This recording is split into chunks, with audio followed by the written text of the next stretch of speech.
नमस्कार, one page YouTube channel में आपका स्वागत है। आज सुनिए मुंशी प्रेमचंद की लिखी कहानी बड़े घर की बेटी। बेनी माधव सिंह मौजा गौरीपुर के जमींदार नंबरदार थे। उनके बुजुर्ग किसी जमाने में बड़े साहिब सरवत थे। पुत्ता तालाब और मंदिर उन्हीं की यादगार थी। कहते हैं इस दरवाजे पर पहले हाथी झूमता था। उस हाथी का मौजूदा नेमुल बदल एक बूढ़ी भैंस थी, जिसके बदन पर गोश्त तो न था मगर शायद दूध बहुत देती थी, क्योंकि हर वक्त एक न एक आदमी हाड़ी लिए उसके सर पर सवार रहता था। बेनी माधव सिंह ने निस्ब से जायद जायदाद वकीलों की नजर की और अब उनकी सालाना आमदनी 1000 से जायद न थी। ठाकुर साहब के 2 बेटे थे। बड़े का नाम श्री कंठ सिंह था। उसने एक मुद्दतएदराज की जानकारी के बाद BA की डिग्री हासिल की थी और अब एक दफ्तर में नौकर था। छोटा लड़का लाल बिहारी सिन्हा दोहरे बदन का सजीला जवान था। भरा हुआ चेहरा, चौड़ा सीना, भैंस का 2 सेर ताज़ा दूध का नाश्ता कर जाता था। श्रीकंठ उससे बिल्कुल मुतजाद थे। इन जाहिरी तुबियों को उन्होंने 2 अंग्रेजी हुरूफ BA पर कुर्बान कर दिया था। इन्हीं 2 हरफों ने उनके सीने की कुशादगी, कद की बुलंदी, चेहरे की चमक सब हज़म कर ली थी। ये हजरत अब अपना वक्त फुर्सत तिब के मुताले में सर्फ करते थे।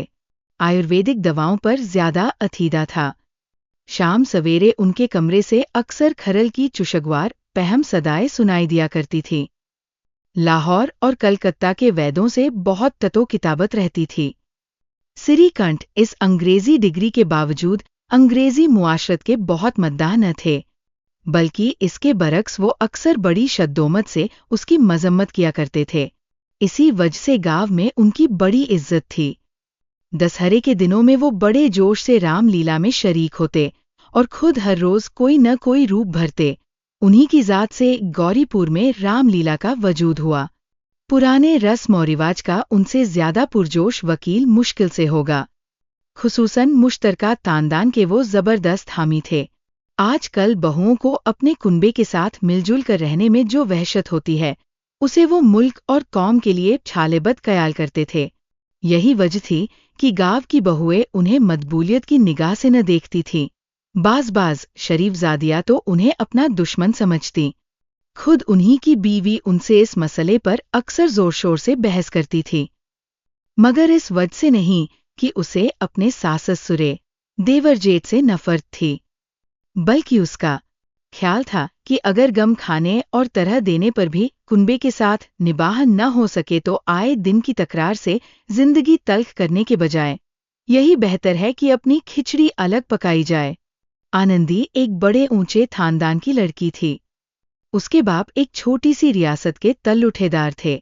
आलीशान महल, 1 हाथी, 3 घोड़े, 5 वर्दीपोश सिपाही, फिटन, बहलिया, शिकारी कुत्ते, बाज, बहरी, शिकरे, जर्रे, फर्शफरोश शीशालात, ऑनरेरी मजिस्ट्रेटी और कर्ज जो एक मुअज़्ज़ल लुथेदार के लवाजिम हैं, वो उनसे बहरावर थे। भूप सिंह नाम था। फराड दिल, हौसलामंद आदमी थे, मगर किस्मत की थूबी लड़का एक भी न था। 7 लड़कियां ही लड़कियां हुई और 7 जिंदा रहीं। अपने बराबर या ज्यादा ऊंचे खानदान में उनकी शादी करना अपनी रियासत को मिट्टी में मिलाना था। पहले जोश में उन्होंने 3 शादियां दिल खोलकर की, मगर जब 15-20 हजार के मतरूज हो गए तो आंखें खुलीं, हाथ पैर पीट लिए। आनंदी चौथी लड़की थी, मगर अपनी सब बहनों से ज्यादा हसीन और नेक। इसी वजह से ठाकुर भूप सिंह उसे बहुत प्यार करते थे। हसीन बच्चे को शायद उसके माँ बाप भी ज्यादा प्यार करते हैं। ठाकुर साहब बड़े पसोपेश में थे कि इसकी शादी कहा करें। न तो यही चाहते थे कि कर्ज का बोझ बढ़े और न यही मंजूर था कि उसे अपने आप को बदकिस्मत समझने का मौका मिले। एक रोज श्रीकंठ उनके पास किसी चंदे के लिए रुपया मांगने आए। शायद नागरी प्रचार का चंदा था।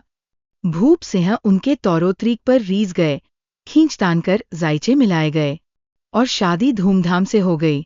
आनंदी देवी अपने नए घर में आईं तो यहाँ का रंग कुछ और ही देखा। जिन दिलचस्पियों और तसरीहों की वो बचपन से आदी थी, उनका यहाँ वजूद भी न था। हाथी घोड़ों का तो जिक्र क्या, कोई सजी हुई खूबसूरत बहली भी न थी।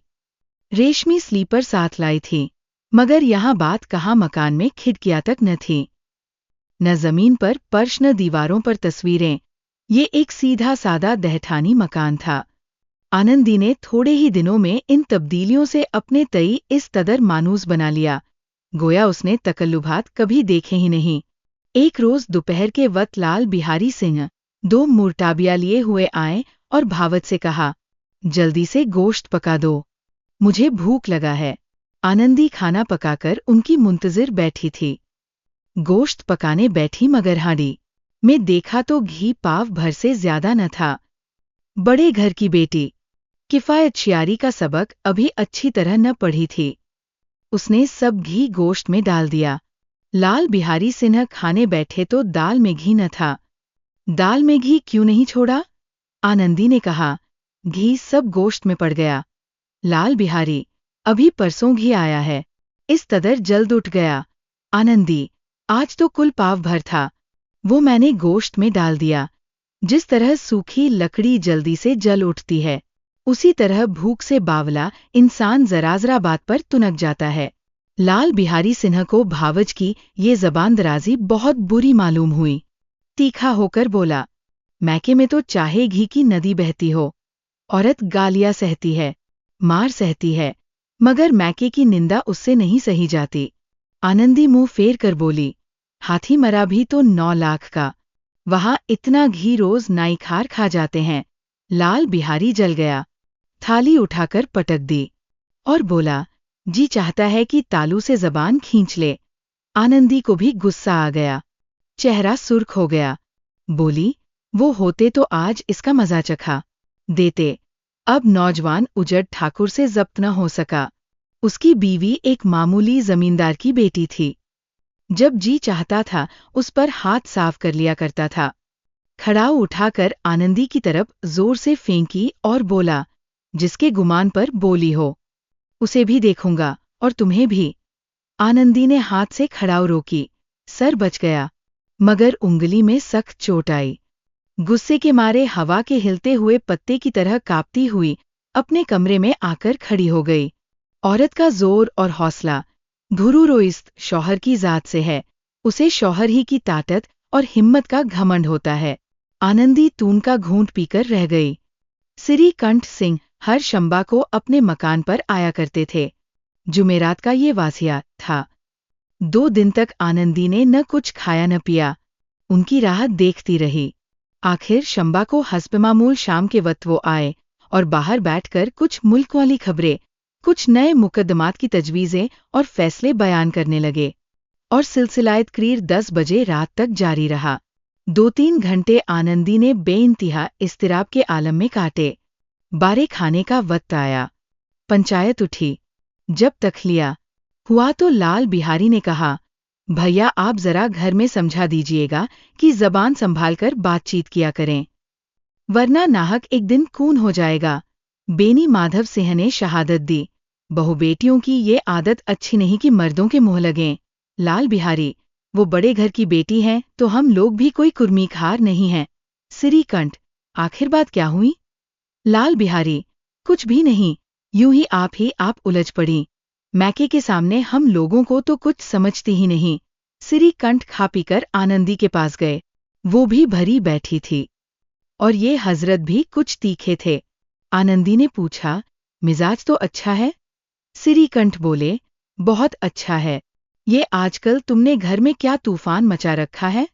आनंदी के तेवरों पर बल पड़ गए और झुंझलाहट के मारे बदन में पसीना आ गया। बोली, जिसने तुमसे ये आग लगाई है उसे पाओ तो मुंह झुलस दूं। श्री कंठ, इस कदर तेज क्यों होती हो? कुछ बात तो कहो। आनंदी, क्या कहूं? किस्मत की थूबी है, वरना एक गवार लौंडा जिसे चपरासीगिरी करने की भी तमीज नहीं, मुझे खड़ाऊ से मारकर यूं ना करता फिरता, बोटियां नुचवा लेती।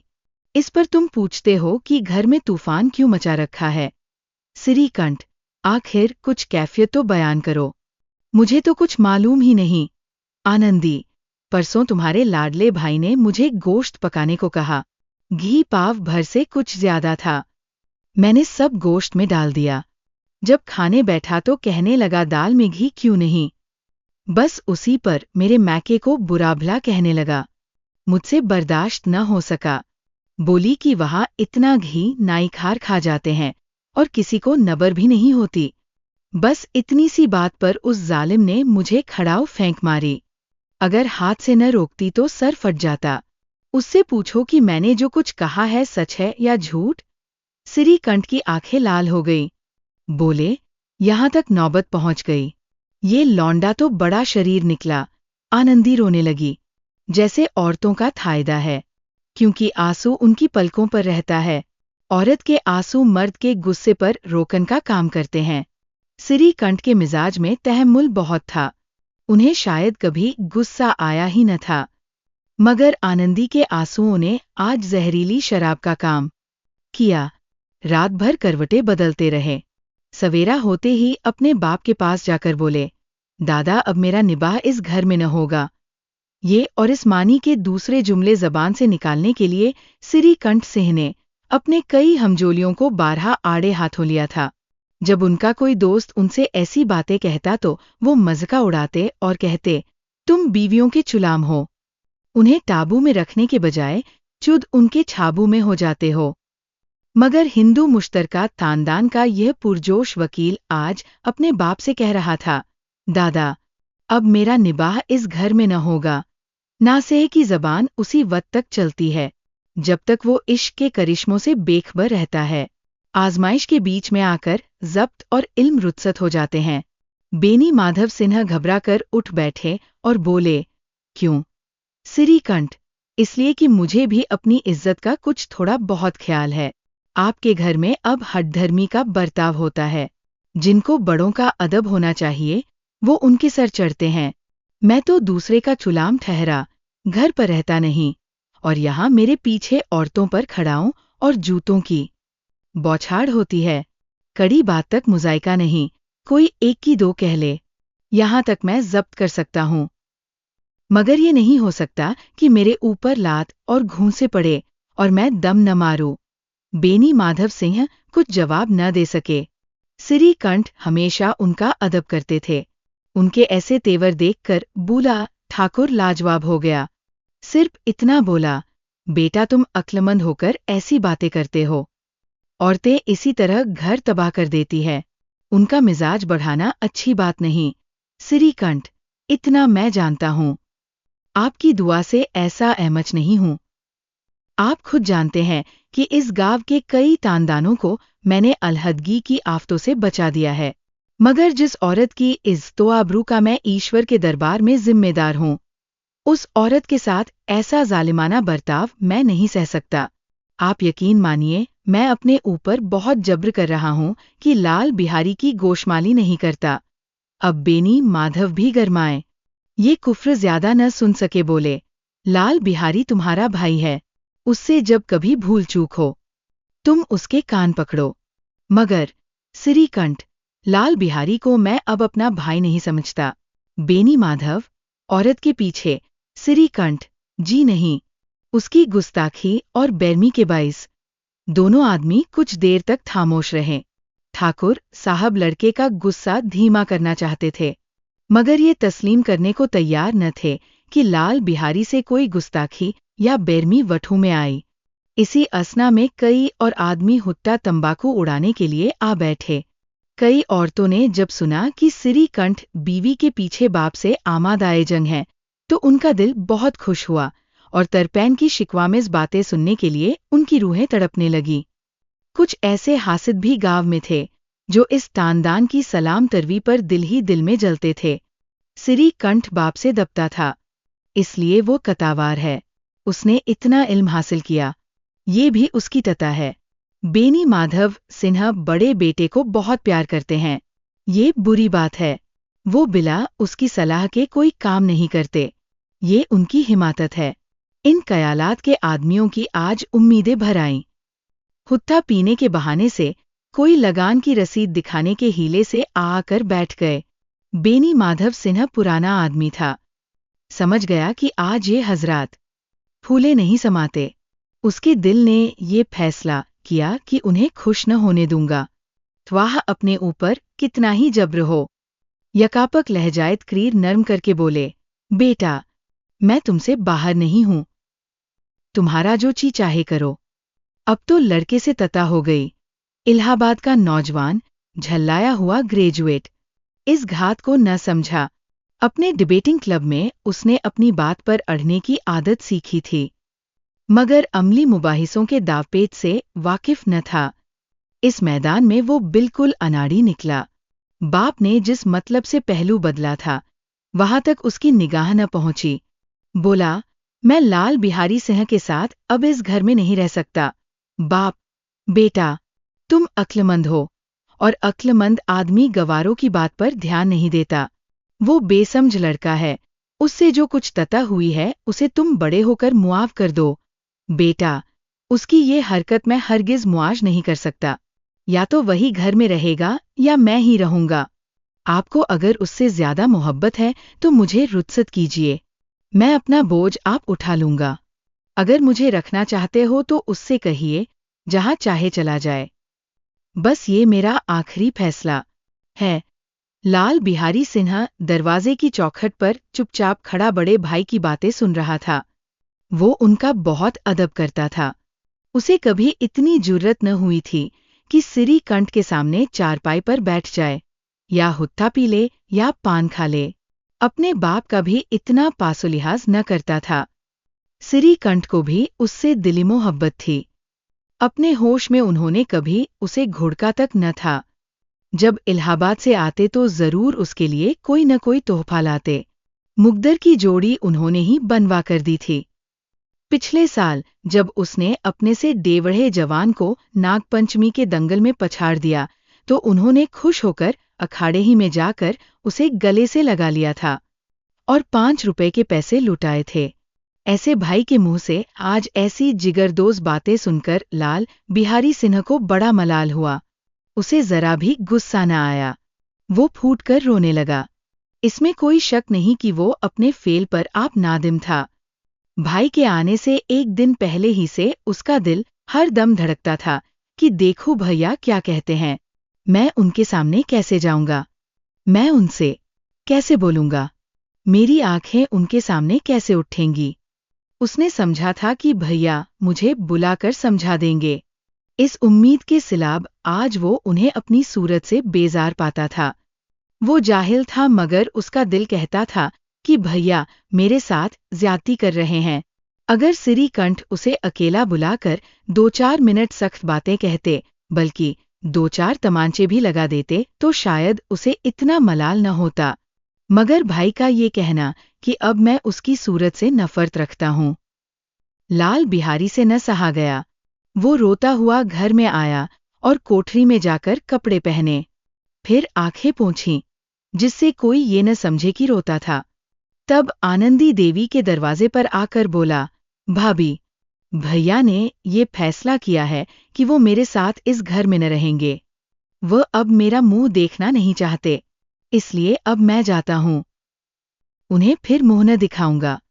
मुझसे जो कता हुई है उसे मुआफ करना। ये कहते कहते लाल बिहारी की आवाज भारी हो गई। जिस वक्त लाल बिहारी सिन्हा सर झुकाए आनंदी के दरवाजे पर खड़ा था, उसी वक्त सिरी कंठ भी आंखें लाल किए बाहर से आए। भाई को खड़ा देखा तो नफरत से आंखें फेर लीं और कतरा कर निकल गए। गोया उसके साये से भी परहेज है। आनंदी ने लाल बिहारी सिंह की शिकायत तो शौहर से की, मगर अब दिल में पछता रही थी।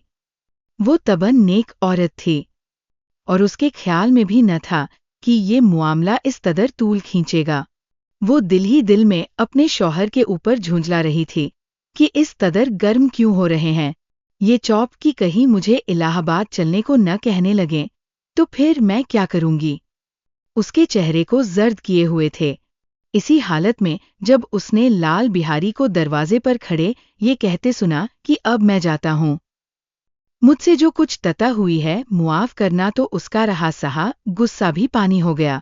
वो रोने लगी। दिलों का मैल धोने के लिए आंसू से ज्यादा कारगर कोई चीज नहीं है। सिरीकंठ को देखकर आनंदी ने कहा, लाला बाहर खड़े हैं, बहुत रो रहे हैं। सिरीकंठ, तो मैं क्या करूं?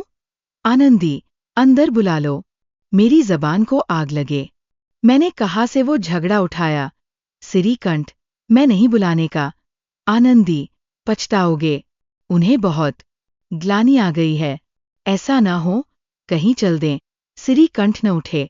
इतने में लाल बिहारी ने फिर कहा, भाभी, भैया से मेरा सलाम कह दो।